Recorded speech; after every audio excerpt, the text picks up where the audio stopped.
नमस्कार. तर आज आपण नाश्त्याचं प्रीमिक्स आणि त्यापासून तयार होणारा नाश्ता बनवणार आहोत. तर प्रीमिक्स बनवण्यासाठी रवा, बेसन, तांदळाचं पीठ, मीठ, त्याचबरोबर हिंग आणि हळद एकत्र करून हे मिश्रण आपल्याला हवाबंद डब्यात ठेवायचं आहे. हे प्रीमिक्स 5 ते 6 महिने अजिबात खराब होत नाही आणि जेव्हा हवा तेव्हा आपण याचा नाश्ता बनवू शकतो. तर नाश्ता बनवण्यासाठी इथे मी एका बाउलमध्ये 1 वाटी प्रीमिक्स घेतलेला आहे, अर्धी वाटी दही, त्याचबरोबर पाणी टाकून मिश्रण 5 ते 10 मिनिटासाठी रेस्ट करायचं. त्यानंतर यामध्ये 1 चमचा आलं, हिरवी मिरचीची पेस्ट, कांदा, गाजर, कोथिंबीर टाकून व्यवस्थित मिक्स करायचं. 1 चमचा मी यामध्ये इनो टाकलेला आहे आणि थोडंसं पाणी टाकून पुन्हा एकदा आपल्याला मिश्रण हे छान असं मिक्स करून घ्यायचं आहे.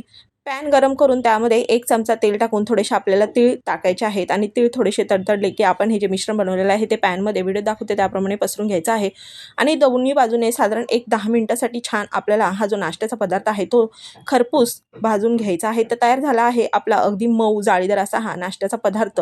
याची रेसिपी मी माझ्या चॅनलवरती अपलोड केलेली आहे, ती तुम्ही नक्की चेक करा आणि व्हिडिओ आवडला असेल तर सबस्क्राईब करा.